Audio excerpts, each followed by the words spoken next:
What's up, everybody? It's your boy Grizz. I'm with my boy Sleep. We're here with another episode of Thrash Talk podcast. It's 2025. Sleep, how you feeling, bro? I'm Dude, stoked. we are back. We are back, man. We had a nice little break over the holidays, got that family time in. I did some traveling. I know that you stayed home and had some things going on your end that we'll get into later in the show. But dude, it is snowing in North Texas, man. We got dumped on. I say dumped on. We maybe got 6 to 8 inches of snow there on Thursday, and it carried over to Friday. Now it's Saturday. We still got snow on the ground. The kids are having a blast. No school on Thursday and Friday, so the kids were out there every day, just getting after it, man. I love it. Well, I mean, 6 to 8 inches in Texas. I mean, bro, that's the dump for sure. And growing up in Utah and living in Colorado, like we didn't get a whole lot of snow days, but I could only imagine that the kids are just out there living it up, snowball fights, sledding, the works, just Dude, enjoying it. living their best lives, man. Yesterday, my son left the house at 8 a.m. No breakfast, nothing. Just woke up, put his snow stuff on, got his boots on, and was outside running the neighborhood with his buddies. There's a lot of little sled hills around us, and they're just having an absolute blast. I had to go find him at one. I was like, dude, you got to come home and eat something, drink some water. He's actually hurting today. He's actually down with a fever. Kind of checks Oh out. You know no. what I mean? He's just been having a blast. So, they don't get to experience that here. They don't get to experience the snow. This is probably the most snow we've got in 5 or 6 years. We had something like this initially when I moved here, but to see the creativity in these kids out there trying to sled, I've seen so many different variations of sleds because we don't have them, right? So Right, what do I you got saw, out there? yeah, I saw a kid on a mattress the other day, like a baby crib mattress. Like the kid's no longer in a crib. I don't know. Mom gave him the mattress, said, go figure it out. I was saying my son was on a Rubbermaid top trying to go down the hill. That didn't work very well. Other kids, garbage bags with like cardboard in them. Those seem to work Yeah, pretty good. But all in all, man, it's been a great experience, and I'm really stoked about it for the kids. I grew up around that. My yeah. kids haven't, so it's so cool. I remember as a kid, I lived in Oregon for the first 12 years, so we'd get a snow day here and there. But once moving to Utah, it was like, dude, it's got to be like a foot and a half before they're going to cancel school. But it was the greatest thing because you're like, yes, I don't care if I have to tack a day on the back end of the school year. I'm going to the sledding hill. We're going to build a huge jump. We're going to face plant and just live our best life for a day or two. Just figure it out. For sure, man. I remember being a kid, and there was this spot we would go to at Burgess Park, where it was a probably 10-foot downslope, a pretty good downslope, but we built a jump at the top, and it was flat bottom at the bottom, and we'd bomb down through the woods on our snowboards, hit the jump just straight on the flat bottom because we wanted to get as much air as possible. So at the top of the hill was where we'd put it. We'd land on, just idiots, man, living our best lives. My knees aren't thanking me for that now, but Right. man, I do miss those days, and I'm stoked that my kids get to experience that. But my daughter, who's 13, is like, all right, 2 days was enough. Let's get this snow out of here. I want to get back to the warm weather. Yeah, I'm sure everything's shut down where you're at too, right? Like Yeah, I had to take my nothing. kid to ski lessons today at ski school, and I mean, I was driving in a full-on blizzard. I sent you a video, and I was just like, I'm so glad that we planned a little bit ahead because yesterday was Bluebird. It was the craziest thing, like full sunshine. It was cold, but it was like blue skies, sun in every direction. I was like, probably going to be good tomorrow. Like we had talked about it. And Yeah. then sure enough, I woke up this morning, it was pure whiteout. Even my son came upstairs and he's like, whoa. And I was like, oh yeah, you're getting a pow day today. He's pumped, but it just took forever to go 17 miles each direction was like, bro, it took me an hour and a half to get there and back. So your son's in the ski school, Yep. and it is every weekend. And is it Mhm. how long is the class? What's that like? So the last so he was in preschool last year, and part of the curriculum since he's been going to preschool since he's about 3. So a couple years of couple years of preschool, and part of the curriculum was once a week they'd go up to the mountain and get lessons and all of that. And it's like a half day. So either they'd go in the morning, be done by noon, or be up there by noon and be done by the time the resort closes kind of deal. But now he's like full on in ski school. And so it's once a week, Saturdays he goes, from opening to closing essentially and just does the thing. And yesterday was school. They went cross country skiing Oh, and it that's was his cool. first time. no poles, nothing. And it's like the trial day where everyone's figuring out equipment and stuff. And I get home and he's sitting there, I'm like, JP, how was cross country skiing? He just looked at me, he's like, it was boring. And I was like, you're definitely my kid. And I was like, well, it's good to find out like what you do and don't like on the snow. We're gonna give it another go next week. We're gonna try again. If you don't like it, that's fine. You don't have to do it the following weeks. But um yeah, he's a kid that likes to go fast. I mean, we talk sledding. We live right by a sledding hill, so I mean, there's a jump. He's figuring out a way to get that sled in motion and hitting that thing and just full on tackle. I watch him. I'm like, dude, my back hurts watching you land off a jump just to flat on a plastic sled. Oh You yeah. know? Oh yeah, kids, So man, they're unbreakable. Kids are unbreakable, but we adults, man, now we have to deal with it. I miss those days, those recovery where I wake up the next morning and I don't hurt. I was right. out in North Star, so I was out in Northern California from Christmas Day to New Year's Eve, and got to meet up with some friends. I used to live out there, spent a lot of time at Tahoe. It was my first time at North Star, and probably 10 years. Just a beautiful resort, beautiful tree runs. I would say, 50% of it was open, maybe a little bit more. Got to meet up with my buddy Jacoby, my buddy George. It was an absolutely phenomenal experience. But I'll tell you what, it was my first time riding this year. When I woke up the next morning, whoo, it was rough, man. It was rough, that's for sure. Well, you definitely use muscles that you're not used to using or never really truly activate. Everything from like pushing yourself up to stand up to if you catch an edge or something like that. It just different muscle groups. I mean, usually my first couple days of snowboarding, I'm like, okay, like muscles are firing, things don't feel great. Yeah, it's gnarly. So tell us about Christmas. I know you guys traveled, you got to go out to North Star. Like, how was that traveling on Christmas Day with the family? I'll tell you what, we've done that.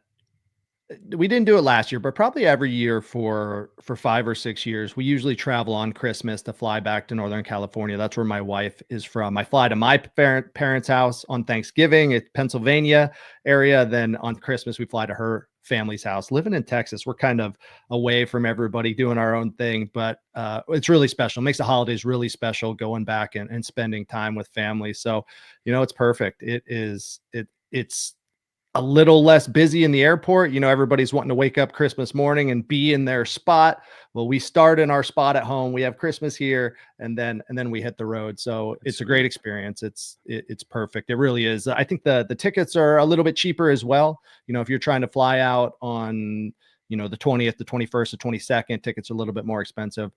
Airports were definitely less crowded on Christmas Day. Sure. That's for sure. Is that where you guys met? Was out in Tahoe area? You and your wife? We did. I was in the military out there, as a lot of people know, and I met her through a friend. I just got back from a deployment over to the desert, and one of my buddies, invited me to a house party when I got back, and his girlfriend was there, and all her friends were there, and my wife and I kind of hit it off. That was back in 2009. Whew, getting old, Oh, that's getting old. sweet. Yeah. That's cool.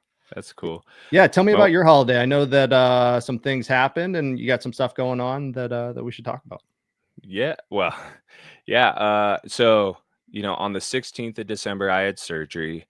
And then it's crazy. I think my wife the same day, I was in Utah having the procedure done, stayed the night in the hospital, flew home the next day. But I think like the same day I was having surgery, we had a bit of a ice storm come through and my wife slipped on ice and caught herself. She was fine. But about 3 days later, her back completely went out and like slipped some discs and all this. So Christmas was interesting this year. Like she was down for the count. I mean, we had to do PT appointments and Oh massage wow. therapy and just managing and mitigating her injury plus me being post-op, we're house full of crutches. And so Christmas was it was normally we have a handful of friends over for dinner. We do the full spread, and just those who may not be spending the holiday with their families per se, like extended families. We invite a bunch of people over. But this year, we pretty much last minute canceled that, and we had one of our friends that are a little family, wife, husband, 2 kids. JP's really good buddies with the kids. I got a hold of the wife and was like, "Hey, like, we still like we can't do Christmas dinner, but I still want to do something. Like you guys want to come over still and let the kids play and you guys can help me with dinner and I don't know, less than a week post-op and I'm like or maybe just over a week post-op and I'm like, I got to figure out a way to do something. So we did a big spread of like enchiladas and all of that kind of stuff. But I mean, her throwing her back out couldn't have been worse timing because, crutches on ice, 2 people who can't carry anything or whatnot. We're really thankful because that family came through and, helped us kind of clean up the mess from opening presents and all that kind of stuff and just all the things that we could Sure. normally do no problem, but just 2 people fully laid up. They came through clutch. It was good to have the kids be able to burn some energy and just rip around. They went sledding for a little bit and, Yeah. enjoyed Christmas somewhat normally, That was gonna be but my question was your son is a spitfire for sure. He's always out there doing his thing. We've talked about him a lot on this podcast. When you have 2 people injured in the house, man, how do you control that? How do you maintain that? It must have been a challenge, for sure. yeah.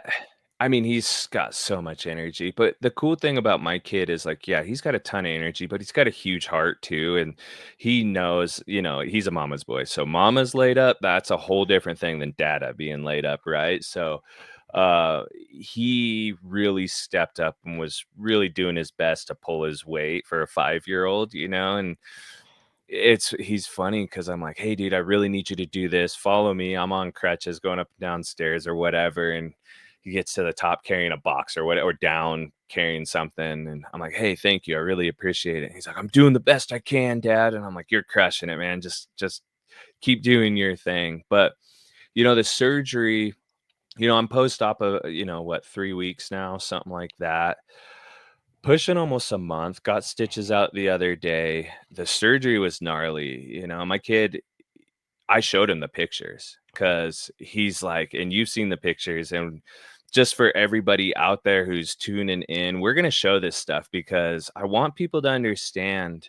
I try to share my best life at all times, but it's not always roses. It's not all unicorns and rainbows and all of that. So, when we'll let you all know here in a second, but if just full disclaimer, if you're watching this and you get a little squeamish, some of these images might be found a little disturbing to you. So we'll give you a little countdown or something like that. But I mean, I showed him to my son because he's like, "Why'd you have to have surgery?" And I explained the fact that I've been in phantom pains. I've been having those plus the flare ups and everything. And I had a nerve block originally. I had a nerve block for 2 days post-op that was connected into my leg and all of that. And I had this little pouch of whatever meds that they had in there to kind of mellow out the nerves for the first, 48 or so hours. And when it was time to take it out, like it's up to me to pull this thing that's been implanted in my leg out. And I was like, "Dude, come over here. I need your help." And he's like, What am I helping you with?" And we slightly unwrapped, my quad and everything, where that's kind of where it was originally inserted. And he goes, I'm like, "I need you to pull on this thing." And he's like helping me pull this tube out of my leg. And he's just like, "Ew, what, Dad? Why are you making me help you?" And I'm like, because you need to see this, dude. Like, Sure. fact of the matter is I am one of those people who primarily shows. I try to be as real with anybody who follows me on socials or whatever, as I can be. And I try not to just only show the positive, but I do live a pretty positive life. But the fact of the matter is people see Paralympians and people with disabilities and all this stuff out there living their best life, and they think it's all sunshine and rainbows. Let's be honest. I mean, this is this is one of the largest minority groups in the world, people with disabilities. And it's the only minority group that you can be not a part of one day and join up with the next day because of something terrible happening. And most people don't understand what we have to go through to make our lives somewhat manageable and feasible without wanting to just dive into a bottle or a pill bottle or, worst case scenario, end it all kind of deal. And at the end of the day, I was living with so much pain. I'm thinking about it now because the pain has been like almost non-existent. Like last night I had some phantom pains throughout the night and I had some pain just for whatever reason, leg was a little fired up. But the pain that I'm in now is so minimal compared to the pain that I was in. I'm like, man, I can't believe that I went 4 or so years of just kind of tolerating this. And it made me a cranky human outside of normal life and or inside a normal life, just the standard stuff. Like my fuse at times was really short. And I'm noticing a big difference of just being able to like handle and manage situations a little bit better. And I hope like my family's seeing it and stuff like that because I really am in so little pain. Yeah, I haven't even taken a pain med this whole time. They gave me a bottle of oxy whatever and I was like, I told them ahead of time. I was like, don't don't prescribe me anything. I wanna go through this and I wanna feel it. And it's a little morbid sounding, but it's like I wanna know if this surgery is actually working first and foremost. But two, I don't wanna go down that road of oxys and stuff if I don't absolutely have to. And we're what's today, the 11th. I had surgery on December 16th, and I haven't touched a pain med. I have not touched one of them. I've taken a couple muscle relaxers because early on, my muscles were acting all kinds of weird. And when we show you these images, you're going to understand why. I was having some spasms, which were actually causing some pain. And so my thought was like, well, let's get to the root of what I think is causing the pain, which is the muscle just kind of freaking out, and let's mellow that out. And sure enough, the pain that I was in was going away. But again, like I can't believe I waited so long. I can't believe I tolerated it. And phantom pains, they come and go. They, here and there, all that kind of stuff normally for me. But it was a constant, 3, 4, maybe even 5 year battle of just all day, every day, no relief. Then the flare ups where I was starting to black out. I was sleeping maybe 15 hours a week if I was lucky, 20. Um, and the pain that I'm not in now, I'm like, wow, I mean, I Well, guess it makes you resilient, I don't know. yeah, absolutely. So obviously super stoked that you're on the med, super stoked that you're feeling better. You're not feeling that pain. And I want to reach back to kind of what you project versus what you see on the inside. Me being an external individual in this situation and starting to know a lot of para athletes, a lot of folks with disabilities, my perspective of you is you had your accident 20 years ago.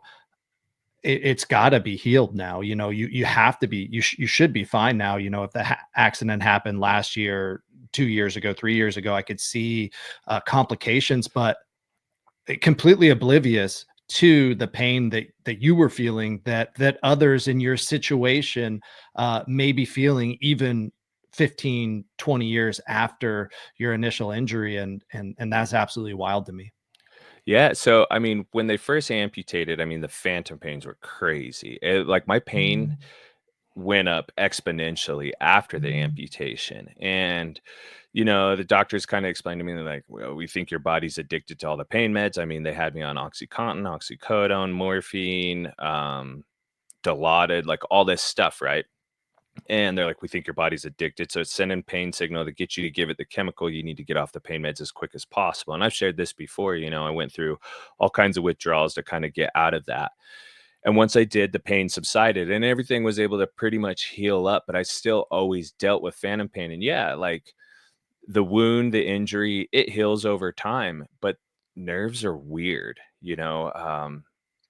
when for whatever reason, some people never deal with a phantom pain. Other people deal with them like I do, where they come and go. They're just kind of part of everyday life. Sooner or later, maybe they become pretty constant to absolutely no relief ever kind of deal, and then potentially the flare up. So what was happening was there's like five. I guess there's like five nerves that go down to your foot. And so you get all those sensations, everything from moving your foot to feeling what you're stepping on, moving toes, all that, right? Three of the five nerves that no longer go to that limb, they stop at a different spot, had started to try to grow back. And this is the second time this happened. In 2008, they cut out neuromas. They're called neuromas, where they just turn into a big ball of nerves, right? And back then they were like, man, these are like the biggest ones we ever seen. They're like the size of a giant marble, big marbles. This time, Same deal. 3 of the 5 nerves decided they were gonna start growing back, and over time, it just gets more and more constant, the pain. Again, no relief. The surgeon who did my neuroma surgery to remove those, he go after surgery, he's telling me, he's like, "You know, I've never seen neuromas this big." They were 2 of the 3 were the size of walnuts. And let's start showing some pictures so that everybody can kind of see what they actually had to do. And so let's give you a 5-second countdown. Full disclaimer, these images can be found very, very disturbing. They're pretty graphic. So um if you're not if you're squeamish, you might want to look away and just listen. But here's your 5-second count. 5, 4, 3, 2, 1. Yeah, so go ahead. Yeah, there's one neuroma right there. They said, one of my nerves was they said it's 5 times bigger than any. I think it was my peroneal nerve was 5 times bigger than any they've ever seen, which makes it about 10 times bigger than the average peroneal nerve. And they were like, "We don't know why, but you have this huge nerve that is like." I'm kind of thinking of it as like I'm kind of a superhuman, but this is one of the neuromas they cut out. And Sleep, I sent you the video of them actually like activating the nerve, and they're talking in it, and they're saying like, "Ah, it's really responsive down below." So yeah, they go in and excuse me, they cut it open, and um, they were blown away at what they saw in there because, well, again, one of my nerves is huge, and then the actual neuromas are just monstrous. S- So, Keith, I know that, or I believe you told me that this is maybe a newer type of surgery that you had, maybe one that not a lot of athletes or amputees at all have gotten in the past. Does your doctor specialize in this type of surgery? Can you go into a little bit more detail on that? So the orthopedic surgeon that I work with for all my amputation stuff, whether it's, he's got to put in a prescription for a new prosthetic or something like that, he actually doesn't do TMR. So here's what they did. They went in and cut out the neuromas, and then those 3 nerves that are, for whatever reason, continuously activate and try to grow. I'm saying they're growing babies down there. I mean, it's it's gnarly, right? Um, TMR is targeted muscle reinnervation. And what they do is they take those nerve endings and they plug them into other things, i.e., other nerves or muscle group or something like that. And the idea is to close the loop. So I'm not just sitting there short circuiting, and those nerve endings actually have a job. So they're not reaching for a limb that no longer exists. So the idea is if you give it a job, it should close the loop, and you're essentially tricking the system to feel like it's attached to something, right? Which it does. It attaches itself sooner or later. This surgery has been around since about, I think it was in the trial phase around 2010, 2012, and it's been considered relatively a common procedure since maybe 2012, but not a lot of people know about it, and not a lot of surgeons do it. So my original orthopedic surgeon that I deal with most of my stuff, he doesn't do targeted muscle reinnervation. So when I was talking to him about it, he was like, "Well, I don't do that surgery, but if I were in your situation, this is the surgeon I would reach out to, see if he can do it." So this surgeon, Dr. Kasmers, he's awesome. He's out of the University of Utah Orthopedic Center there. He's a hand surgeon. Yeah. And they're showing that massive nerve. They're like, this thing is huge. And it would be the one, if you're looking at the image right now, it is the one on the right. They're like, that thing is so big. We've never seen anything like this in a leg patient.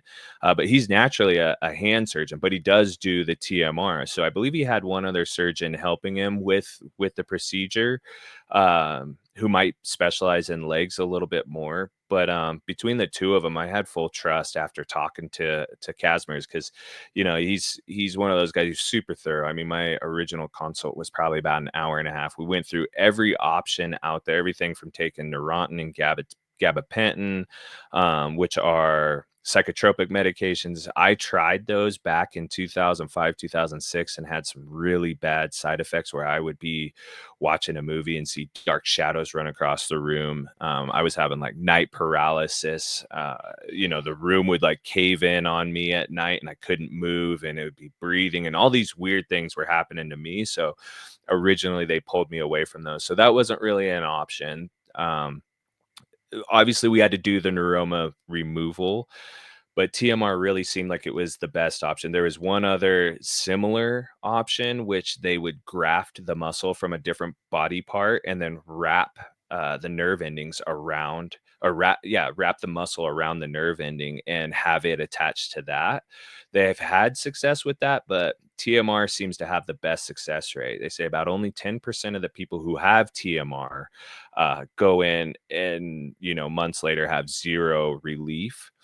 Um, that means 90% have some form of relief. Where it gets a little tricky is we just don't know on that spectrum of, say, 10% relief up to 100%. We just don't know where that's going to land. And my hope is, just based on what I've been feeling, my hope is 90 to 100%. Never have this again. And I personally know five different amputees that have had TMR that say, I haven't had a phantom pain since, or after everything healed up or whatever, or, it's so minimal. It's not even, yeah, you notice when it happens, but it's not affecting my day-to-day life. So as you could see in those photos, I mean, that was pretty invasive. They had to go in and really do some serious work. It's funny, they're wheeling me in. Casimir's, so we talked about all these options and we all agreed, TMR is the best option for me.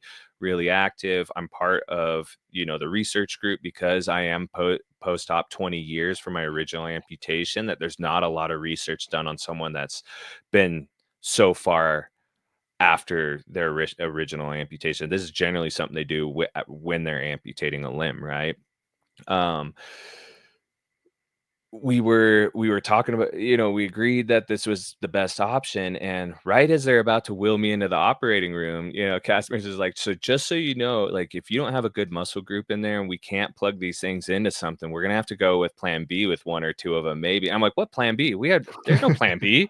Don't tell me about no plan B. Make plan A work, because plan A is what we talked about. And then, he starts marking on my left quad and everything. He's like, we'll probably pull muscle from here if we have to. I'm like, no, no, no, no, just make plan A work, bro. Like, I have all the faith in you at this point. Like, so when I come out of surgery, I'm like, groggy. I'm like, did it work? Did we make it happen? And the doctors are there and like, yeah, plan A worked. We didn't have to go with plan B. So I'm like kind of trying to feel around on my, everything's pretty numb at that point, and trying to feel around to see if there's other incisions from my thigh or quad. And they're like, no, no, no, we didn't have to go with plan B. And I'm just like, yes, just full on celebrating in there, just all doped up. But yeah, so far, I mean, we're talking pretty good results. I mean, like I said, I still have a phantom pain here and there. It's generally when I'm laying down at night, but it's nothing. It does suck when it does happen, but it's nothing. And before, I've always known as an amputee the feeling like has always felt like my foot is like in a ski boot or a snowboard boot or something like that. It feels totally different now. It doesn't, I still don't know how to like describe what it feels like for my non-existent limb, but it doesn't feel like that anymore. And I've always been able to flex what's left of my calf. You saw what was in there in that photo. And I've always, like, in my head, I'm doing this with my foot, right? Like, I'm moving my foot up and down to flex the calf, and like now I can flex the calf, and it's like I'm actually actuating the calf itself without moving the foot. Like, I can't actually feel like it doesn't feel like there's a foot there anymore. So it's very strange, very Yeah, that strange. that is interesting because, the movement of your foot up or down, you're flexing that calf muscle. So historically, before this surgery, you were actually, attempting to do that on your non-existent foot, and that was actually actuating your calf. Now it's different, is what you're saying. Yeah. Yeah, Oh, it's that's it's cool. a totally different feeling, and once in a while I've noticed, like, if I sit without my leg elevated long enough or too long or something like that, like, sometimes it feels like my big toe is, like, wrapped really tight with, like, an ace bandage or something. Sure. Yeah, and Interesting. I think it's just because there's swelling and stuff like that, you know, blood's kinda starting to pool up down there or whatever, I don't know, fluid, we'll call it, but as long as, you know, I'm pretty aware and cognizant of, like, "Hey, you still have to keep this thing elevated and stuff," So oh, you I don't know. usually you've been in your prosthetic forever. You're rarely on crutches. I'm going to show a few more pictures of the your stump stitched up. However, what's it like being back on crutches again? And when how long are you on crutches for? When can you move back to the prosthetic? Yeah, so I think the last time I was actually on crutches was, I think, the winter of 2018, 2019, because I think that was the year I won world championships and I came fresh off of like hadn't been snowboarding at all this stuff. But dude, I'll tell you a quick story about that. So I was in Finland, we were racing, it was late November, early December. It was before Dew Tour and the rooms in Finland, at least this room that we were in, like the shower, the sauna, and a sink, you know, and that's like it's pretty much a big shower room, but it's a single shower. It's tile floor. And, you know, the floor kind of all concaves to one direction so that, you know, obviously flow to the drain. I went to grab my towel and I slipped. And I'm so used to your point, I'm so used to wearing a prosthetic. Like I went to catch myself when I fell, but I had no leg on. And so my stump just slammed into the tile. My tib fib, which I have an Ertl procedure, which is like if this is your tib fib, they took my heel bone originally and fused those two together and then padded it with my Achilles tendon so that I'm essentially walking around on like that. So it's pretty sturdy. I can't move my tib fib independently with if you don't have that procedure, you have that. So that bone bridge actually punched through my stump and it was this gnarly gash. And I ended up racing and because it was just day to day. There's nothing they could do to close it up. It was like 12 hours to get me to a hospital. It was just a nightmare, right? So after that competition, I showed up to do tour because I was like, well, I might as well race. There's nothing I can do. This thing isn't going to heal anytime soon. And that put me over the top. So I ended up being on crutches for about 2 months. And that is, dude, being on crutches in the snow is an absolute nightmare. But I'll tell you, I got my crutches tricked out because you know I'm a beverage kind of guy. I've always got a coffee in my hand, whatever. So on one crutch, on the outside, I've got this sweet little foldable cup holder, and then on the bottom of the crutch I have these spikes that flip down to like the rubber sole of the crutch or whatever, you know, the tip, so that when it does snow I can get some grip and I'm not just sliding all over the place like Bambi. But it is so tough. It's not something that I'm used to. You know, I've been an amputee for almost 20 years and I'm used to wearing a leg, Sure. you know, 10 out of 10 days. It's very rare that I'm not in a leg. It's usually when I wake up and when I go to bed. So and shower. I mean, Sure. Sure. you know, I got To be some buddies honest, who are like, "Go go ahead." ahead. No, I was to say I was in the shower today and I was thinking about you in the shower. Is that weird? Don't make it weird. I'll make it weird. You don't make it weird. And I was legit thinking about you. I'm like, dude, Keith's got one leg. Like, I'm in here like comfortable standing up, leaning on one side. I'm like, dude, this dude can't do that. He definitely can't do that now since the surgery. So, not asking how you shower, but No, yeah, I totally. I thought about it and I thought, well, shit, this is a challenge. This could be a Well, challenge. it is a challenge. I mean, you can't shower with a prosthetic on because you can't clean your leg, and you do have to keep that clean. So when I first became an amputee, it was a learning curve for sure. And I'll say this, what I was about to say was I've got some buddies who were like watching me kind of hop around and I'm standing and balancing on one leg and like, dude, that's impressive. Like I can hop with a cup of coffee and not spill a drop and stuff like that. And you just figure it Wow. out. It's kind of like riding a horse. You go with the hop and you kind of just level out the liquid, all that, right?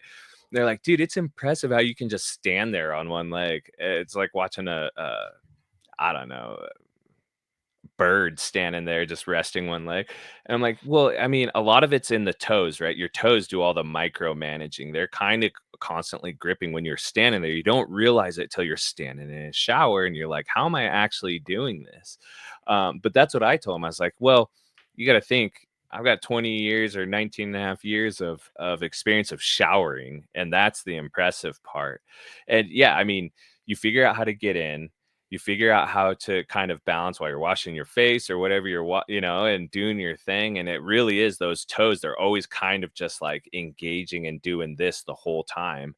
Um, and I have a funny story about that. So years and years ago, I was doing a speaking engagement for a YMCA in Salt Lake City. And, it's kind of an underserved community and a bunch of kids. And it was cool. I was donating or on behalf of the United States Olympic and Paralympic Committee, I was gifting them a bunch of athletic equipment, and part of that is, I go in, share my story, show some medals, do a slide.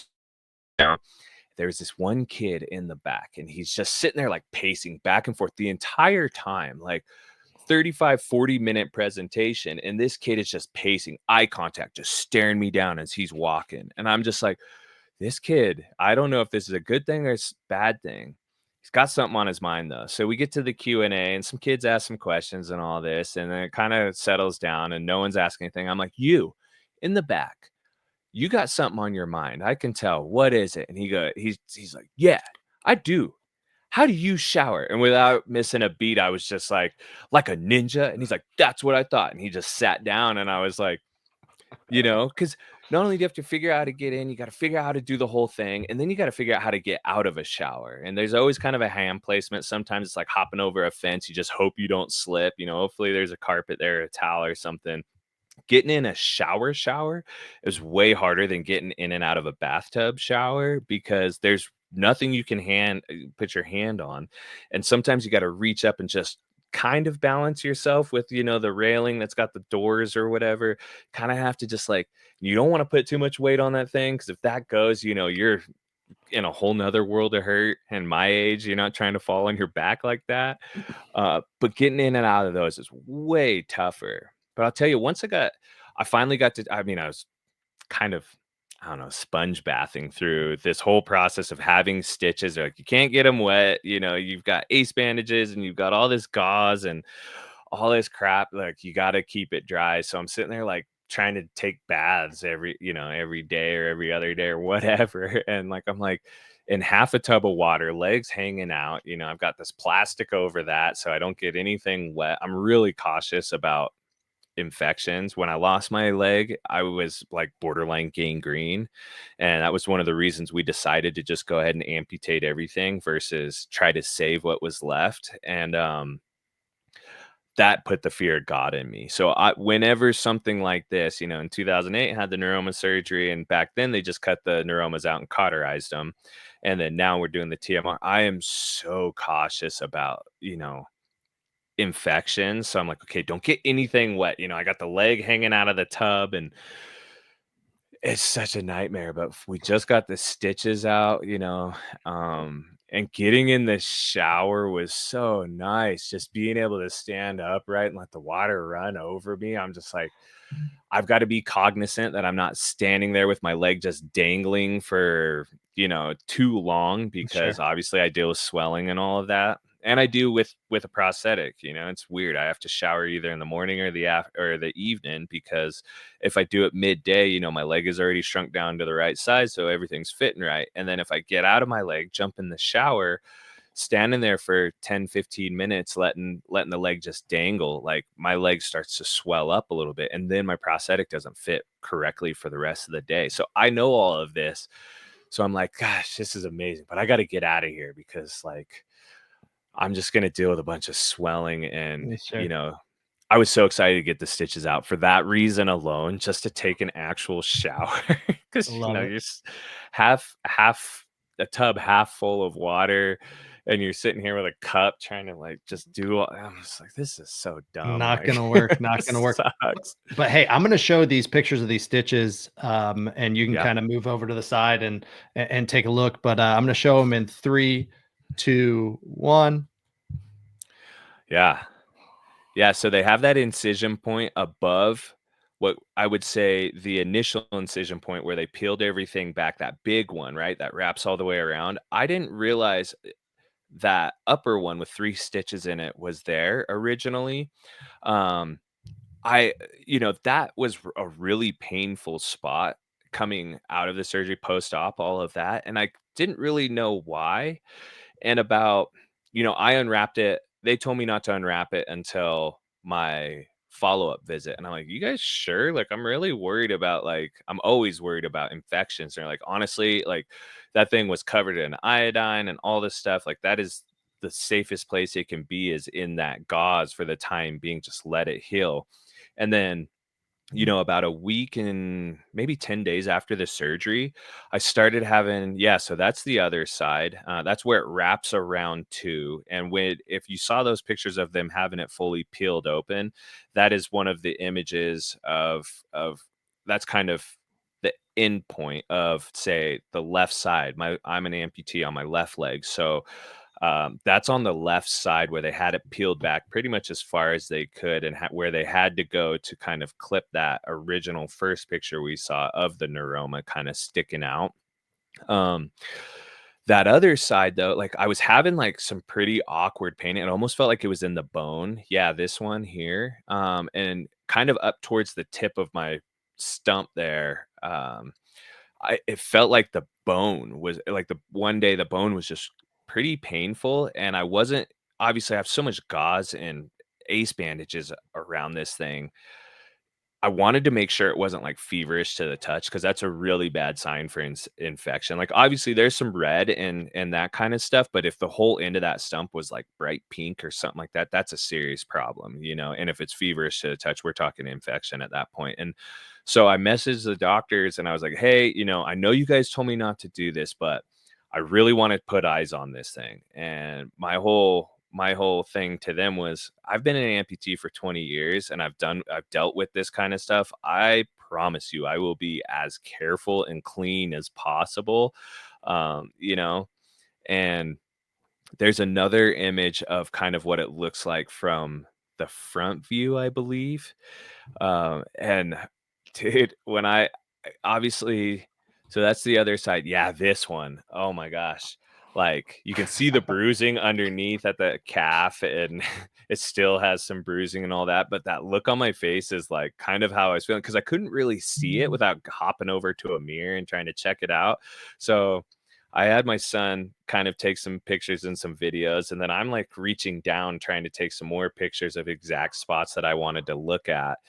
And I mean, I can see it on the camera, right, on my phone, and so that look on my face is like, "Oh my god, this looks so bad right now." Like, I always had a nice, smooth, clean stump that was like, anyone who's ever seen it that knows about this kinda stuff, they're like, "Dude, your surgeon did an amazing job," and I'm looking at this, like, underbite or overbite looking thing, and I'm just like, "Oh my god, my stump, my poor stump, this little thing is it looks so hideous right now." And You it's know, it go ahead. I'm laughing, you know what I mean? But I like it's like a reactionary laugh. Like it's like, oh, it's hard again for me to react to this because I it's just something that's mind blowing, man. So the fact that you kind of went through this and again, just hats off to your doctor Yeah. and you for right now not feeling as much of the pain.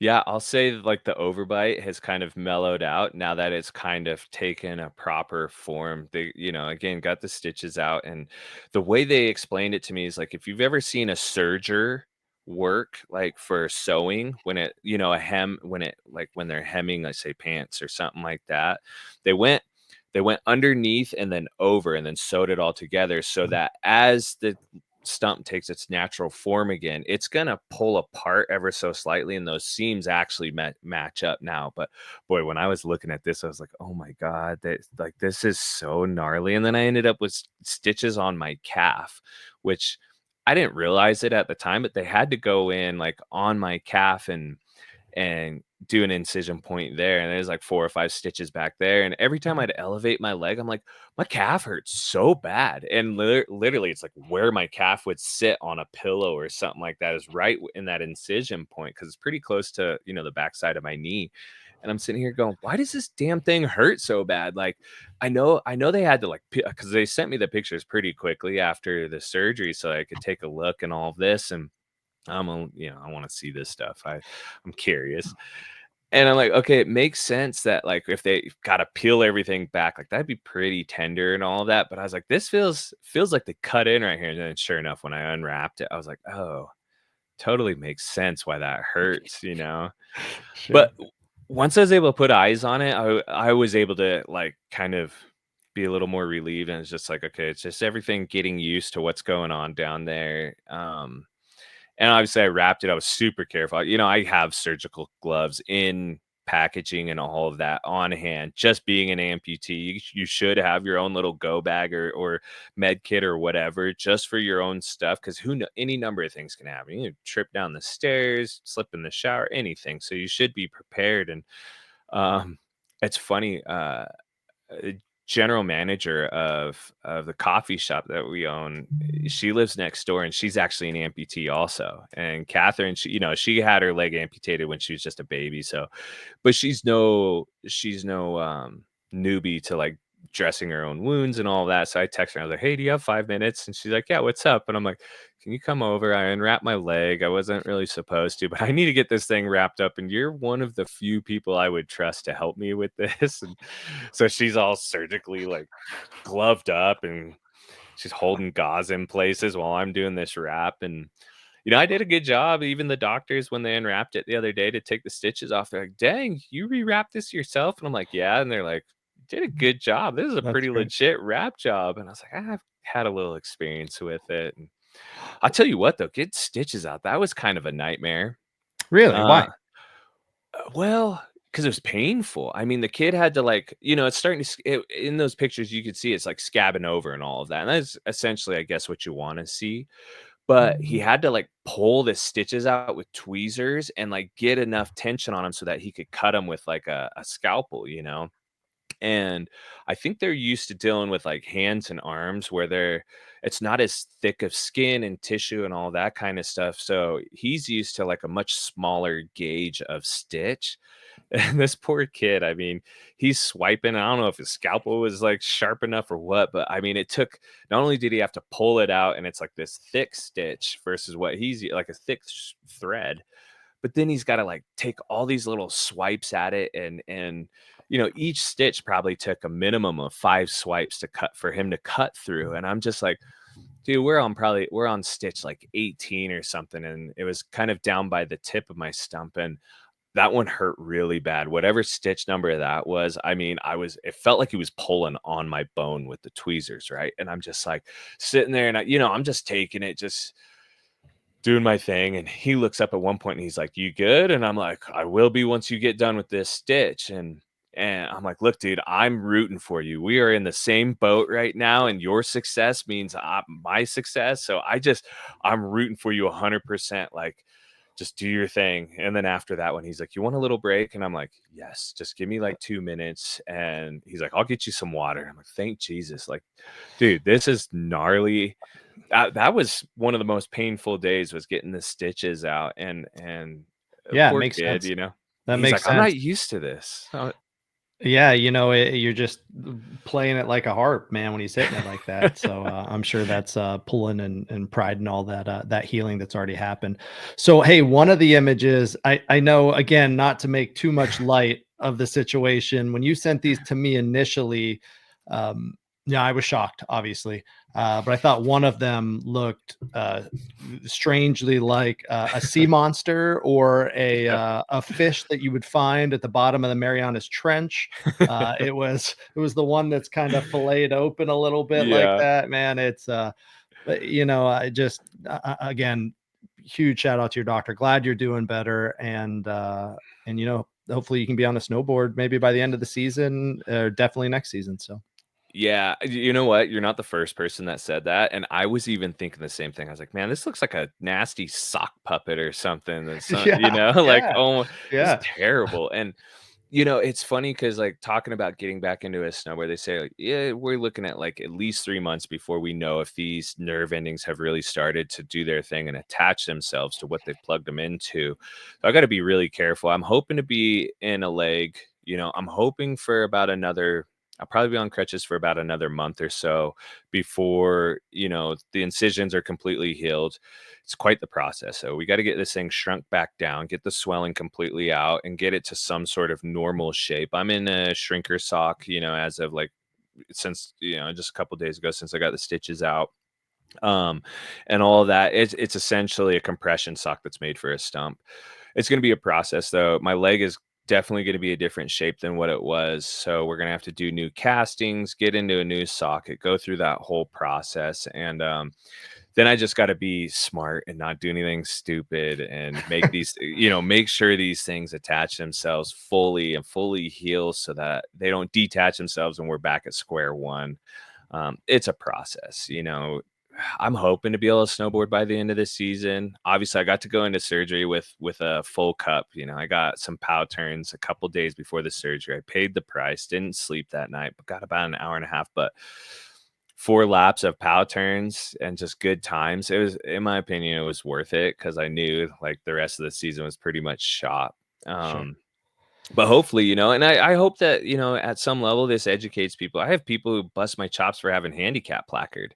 Like, what do you need? Even friends are like, that's such BS. What do you need a handicap spot for? And I'm like, you got to understand, like, amputees, people in wheelchairs, whatever the case may be, amputees, a lot of times you won't know until we show you, kind of deal. Wear pants and you'd never know. And so you get out of a truck and people don't realize like you could be having a really bad day and you got to get yourself to the grocery store, and 10 extra steps or 10 less steps to the door just is that much more beneficial for you that day. And I don't always park in handicap spots, but I'm a firm believer of leaving them open for that person that may need it more than me, kind of deal. But I get crap from people all the time because I get out of my truck, say I am having a bad day and I need to use a handicap spot. And then I get out of my truck and people just see this guy that's, looks pretty capable, get out of a pickup truck and they're yelling at me that it's a handicap spot. I'm like, look, it's on my license plate. And I'm like, this is my truck. And by the way,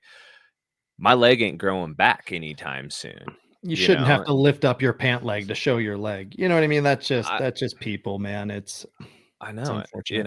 and It's unfortunate. I get it. I get it. You're trying to do your duty of, posturing or whatever you want to call it, to make yourself feel good. You're sticking up for the disabled community, but it's like, dude, if you don't have a disability, just keep driving, first of all. And if you do, just understand most disabilities, you can't even see them.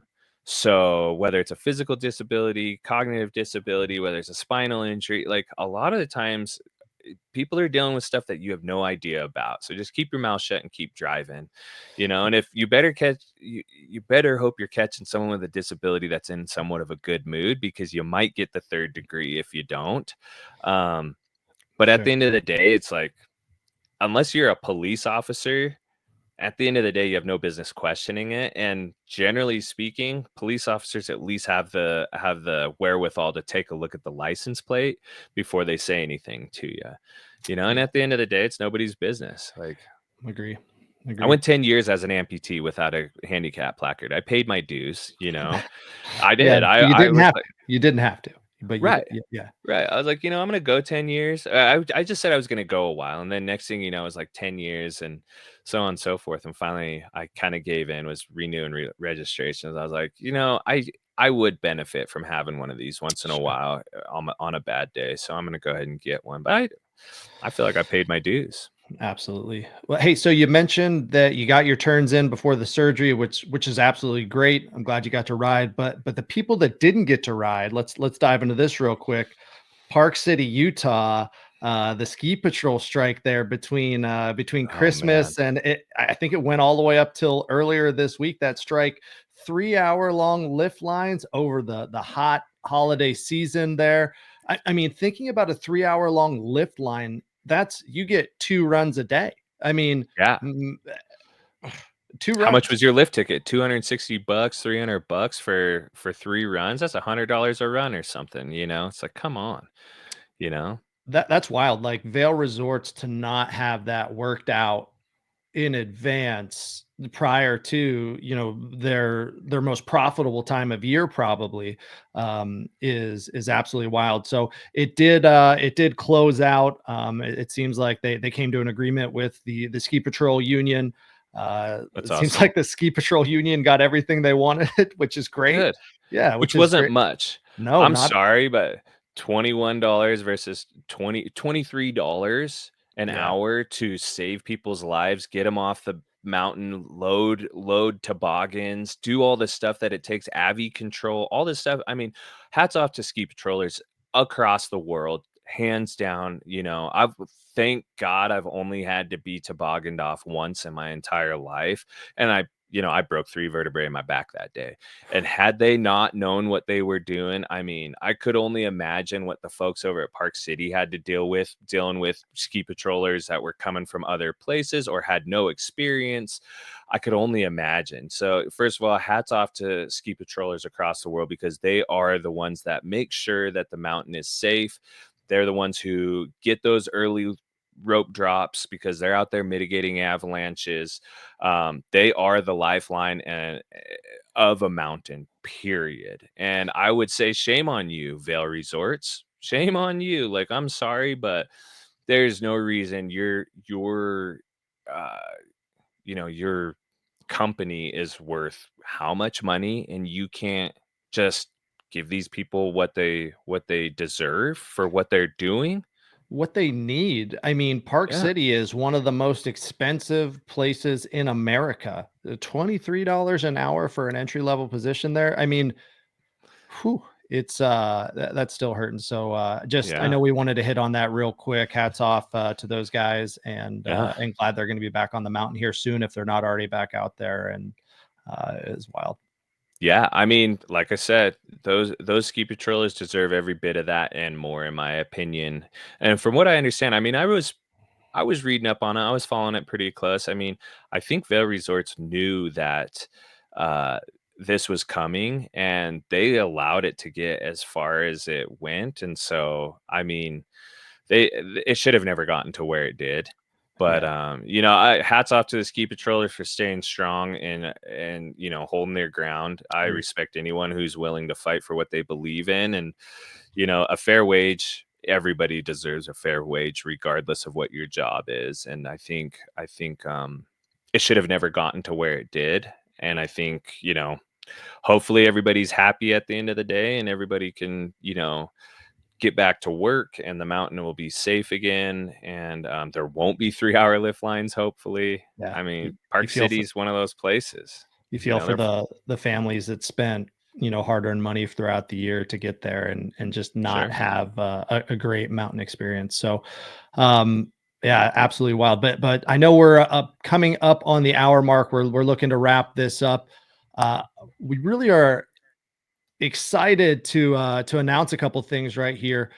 We're going to be teaming up with Bush League Media to do a series of action sports pick'ems via Thrash Talk this season. It's going to be wild. We're kicking it off with the Freeride World Tour. I got a little flyer here. I'm going to pin up to the top, pin to the right in the middle there. The Freeride World Tour pick'em. What it's going to look like is we're going to be dropping Google Forms on both our X accounts and our Instagram account. Well, you'll go in and you'll pick the rider that you think from each of the categories is going to win each of these events. For each podium that you get points. By the end of the event, we're going to give prizes to the top 2 or 3 winners. Got to keep an eye on our Instagram, keep an eye on our X account where we're going to be releasing more information. But Keith, beyond the Freeride World Tour, we're going to be doing a ton of events this year, man. What else do we Yep. got? We've got X Games. We've got Crankworks. We've got dude, we got a bunch. I know. I apologize. Like we No, you're have good. Yeah, we I have think a we're gonna do ton of stuff. Yeah. Red Bull Rampage, Yep. X Games Summer, X Games Winter, and we're even talking about jumping in to the para game a little bit as well, if possible, to do some para pick'ems. Really easy to play. It's going to be a Google form. It's going to have the list of riders competing, and all you have to do is pick the individual that you think is going to win, and you'll get the points if they podium. So I'm excited. We got prizes from Bam Bam Fitness, free online fitness memberships. We'll have prizes from Shredding Sassy, Yep. and we'll have other cool prizes for everybody. So it'll be really easy to play, free to enter, and win some prizes, man. It'll be a cool little connection. Yeah, isn't there like we've got a point bonus going for if you pick the dead last. So you can pick the winner and you can pick the loser, the person that came in dead last for any number of reasons, right? And maybe double down on your point spread a little bit. Yeah, we're gonna get creative with it a little bit, as you said, Keith. So each event we'll try to have something different, have something a little bit fun. But again, a total rule list will get posted on our X and Instagram accounts as we move forward closer to the event. Freeride World Tour kicks off here in, what is it, about a week and a half? Yeah, Yeah. the window for the first event is the 18th to the 23rd. So be on the lookout, and we'll be firing that off soon. Yeah, it's going to be great. Go ahead and join up with us. Hats off to Bush League Sports for getting us involved with them and them and with us. I'll have more information on their website as well. Sleep, what's the website? Yeah, I believe it's bushleaguemedia.com. I do not have it up here right now in front of me, but bushleaguemedia.com. They got a ton of stuff. They're really big into fantasy football, fantasy hockey, fantasy baseball, lots of different events where, again, it's been free to play and win prizes. And I think he's going to start doing some pay to play with those prizes being a little bit bigger. So really excited to be teaming up with them for this event and more events in the future. But man, the Freeride World Tour, it's one of my favorites. It's such a wild event, man. I got a couple athletes I'm watching this year. Max Hitzig, German skier, young kid, 22 years old, an absolute beast, man, throwing huge threes, backflips out in the backcountry for these events, man. So Max Hitzig, he won last year. I would expect something big out of him again this year. Yeah, I mean, if you're watching the snowboard side of things, I think the De La Rue brothers, you know, Xavier and Victor, those are always solid picks. I mean, they come from the French Alps. They grew up riding big mountain backcountry, and that, you know, before they were racers, that's what they did, you know, and so huge crossover. It's a great event and it's super fun to watch. I mean, that's where my heart always lies is in the backcountry. Don't get me wrong, I love racing, I love doing it all, but backcountry is just a whole nother beast, and it never ever looks as big on TV as it is in real life. So, I mean, if you're like, wow, that was a big drop, and you're watching on TV, just imagine how big it is in real life. Some of those POV shots, or you know, if they've got a drone shot or something following them, it's just so sick. So I'm stoked that we're doing this. Me too. Me too. On the female side, female snowboarders, look out for Lily Bradley this year, coming off of an injury 2 years ago. Last year was her first year back in the game. Podiumed at one of the events, but Lily Bradley, American, Lake Tahoe, got a shout out to Lake Tahoe Yeah. girl, and I'd like to see Lily perform well and hopefully bring home a podium at Freeride World Tour this year. But yeah, dude, it's gonna be fun, man. It's gonna be fun. I'm looking forward to seeing all the entrants and maybe putting out, you know, kind of not weekly but event based standings and posting those on all of our accounts. And it'll be interesting to see who the winner is. Yeah, yeah, dude, I'm stoked. And massive hats off to TKB over at Bush League just for, you know, approaching us with this and really deciding to collaborate with us. And, you know, when we had a sit down with them, I was like, bro, this is sick. I can't wait to be a part of this because it's just a fun way to enjoy, you know, think of your standard, you know, what are they, fantasy leagues and stuff like Mhm. that for all your traditional sports. You know, we're gonna hopefully down the road we're gonna be a little more geared that direction, but there's a great starting point and hopefully big things to come. Yeah, I agree. So we need to have TKB on here with us one day to kind of talk about what his plans are with the Bush League Media uh, brand conglomerate, whatever he's doing, because he's got some big ideas, and I'm excited to be a part of it. But Yeah, Keith, absolutely. man, we're at an hour. I know you got family stuff going on. So do I, dude. It's been great to get back in the saddle, back on the horse. I think we're going to be running these once a week here for the next couple of weeks as we move through, and we'll get some guests lined up for the latter half of this winter season. I know it's a little bit harder when everybody's out competing and in it, but man, I'm excited just to be doing this with you again, and it's been a blast for sure. Yeah, yeah, super pumped as always. We've got a sick lineup for some guests coming up, and as you said, it is a bit harder to really coordinate those schedules. We're coordinating 3 schedules or more to get these shows off to the folks, and we greatly appreciate our fan base and anyone who takes the time to listen and tune in and check us out. Please share it to all your friends if you enjoy it. Give us that like, that subscribe, whatever the case may be, because as you all know, this is just a passion project that we just love doing. So we're putting our heart and soul into it and trying to make it interesting and fun and informative. And thank you, Sleep, for all your work as well. And big things to come. I agree. I agree. That's exactly what this is, man. It's fun, it's interesting, it's informative. So get out there, follow us on X and YouTube and Instagram. On Instagram and YouTube, Thrash Talk Podcast. On X, Thrash Talk Pod. I hope everybody has a great week. And if you're out there on the mountain, man, stay safe. Have a good one, Yeah. y'all. Happy 2025. You. Happy 2025, baby.